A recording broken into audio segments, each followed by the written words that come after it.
मौजूदगी इस वक्त प्रयागराज में है, उस प्रयागराज में जहां पर 44 साल के साम्राज्य को, यानी कि अतीक के 44 साल के साम्राज्य को खत्म कर दिया गया। लेकिन प्रयागराज के पन्ने जैसे जैसे पलटे जाते हैं, अतीक अहमद के पन्नों की, उसके क्राइम कुंडली की धूल निकलती जाती है। और ऐसी एक वानगी देखिए, क्योंकि वक्फ बोर्ड की तरफ से अब एक बड़ा खुलासा किया गया है। इमामबाड़ा गुलाम हैदर के पास में फिलहाल मौजूद हूँ। ये वही वक्फ बोर्ड की जमीन है जिसको लेकर वक्फ बोर्ड के चेयरमैन अली जैदी की तरफ से ये दावा किया जा रहा है कि वक्फ बोर्ड की यही वो जमीन है। और ऐसी कई वक्फ बोर्ड की जमीनें हैं जिस पर अतीक अहमद ने अवैध तरीके से उन्हें अर्ज कर लिया, यानी कि संपत्ति अपने नाम कर लिया। और उसके बाद देखिए, यहाँ पर शॉपिंग कॉम्प्लेक्स बनाया जा रहा था।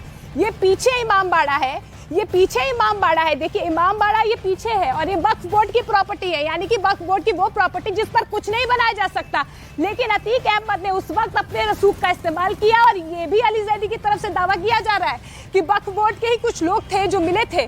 तो आपको बता दें कि 13 मार्च 2021 को हालांकि इस पूरे इलाके को जमींदोज कर दिया गया। 60 दुकानें यहाँ पर बननी थी, 500 वर्ग मीटर की पूरी जमीन है जिसको हत्या लिया गया है। लेकिन ऐसे कई कारनामे हैं जो लगातार अब अतीक अहमद के सामने आ रहे हैं।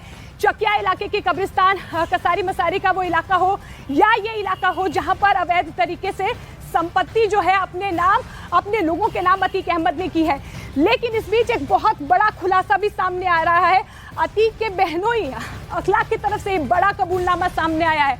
उसकी तरफ से साफ तौर पर कहा गया है कि उसने गुड्डू मुस्लिम की मदद की थी, असद की मदद की थी। 50,000 रुपए उन्हें दिए थे उमेशपाल हत्याकांड को लेकर। जैसे जैसे जिन जिन लोगों ने मदद की थी, अखलाक की तरफ से बड़ा कबूलनामा सामने आया है कि 50,000 रुपए अखलाक की तरफ से उन्हें दिए गए थे।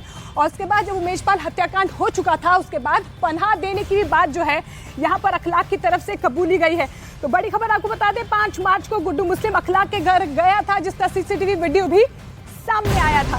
तो देखिए कि किस तरीके से अब कड़ी दर कड़ी जुड़ती जा रही है। और इस बीच अब देखिए, गुड्डू मुस्लिम को लेकर भी लगातार जो है अब खुलासे हो रहे हैं। गुड्डू मुस्लिम भागा फिर रहा है। UPST लगातार उसकी धरपकड़ के लिए लगी हुई है। लेकिन अब जानकारी मिल पा रही है कि उमेशपाल हत्याकांड के बाद वो अशरफ और अतीक के संपर्क में था। जानकारी निकल कर आ रही है कि दोनों से वो बातचीत करता था और अतीक और अशरफ ही वो दोनों थे जो बार बार बता रहे थे गुड्डू मुस्लिम को कहां पर छिपना है, कैसे छिपना है, कहां कहां जाना है। और यही वजह है कि लगातार देखिए किस तरीके से वेश बदल रहा है, अपने रंग रूप बदल रहा है, ठिकाने बदल रहा है, लोकेशंस बदल रहा है। ऐसे में अब ये बड़ी जानकारी जो निकल कर आ रही है गुड्डू मुस्लिम को लेकर, ये जानकारी निकल कर आ रही है कि लगातार 11 अप्रैल तक वो संपर्क में था, किस तरीके से कहां कहां छिपना है और कैसे छिपना है। लेकिन हथियार कहां पर आए, कैसे आए, इसको लेकर भी अब गुड्डू मुस्लिम को लेकर एक बड़ा जो जानकारी निकल कर आ रही है वो ये निकल कर आ रही है कि जो खालिद है असद का दोस्त, उसने भी मदद की थी गुड्डू मुस्लिम और असद की।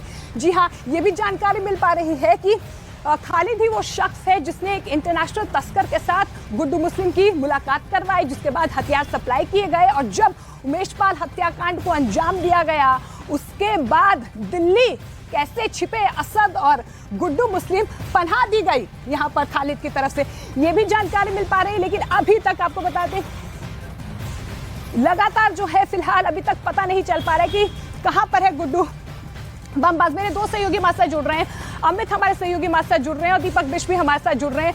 अमित, सबसे पहले मैं आपका रुख करना चाहूंगी, क्योंकि देखिए जिस तरीके से वक्फ बोर्ड की संपत्तियों को यहाँ पर बेनामी संपत्तियों को अपने नाम किया गया और अपने लोगों के नाम तो किया गया, करोड़ों में बेची भी गई। उसी एक जमीन पर मैं खड़ी हूँ, लेकिन लखनऊ में भी इस तरीके की खबरें आ रही हैं कि वहां पर भी कुछ ऐसी जमीनें थी और मुख्तार अंसारी का नाम भी सामने आ रहा है। जी हाँ, बिल्कुल। इसी वजह से जो सिया वक्फ बोर्ड के चेयरमैन हैं अली जैदी साहब, उन्होंने बाकायदे मुख्यमंत्री योगी आदित्यनाथ को इस पूरे मामले से अवगत कराया है। अतीक अहमद हो या फिर मुख्तार अंसारी, दोनों ही वक्फ बोर्ड की जमीनों को कब्जा करते हैं।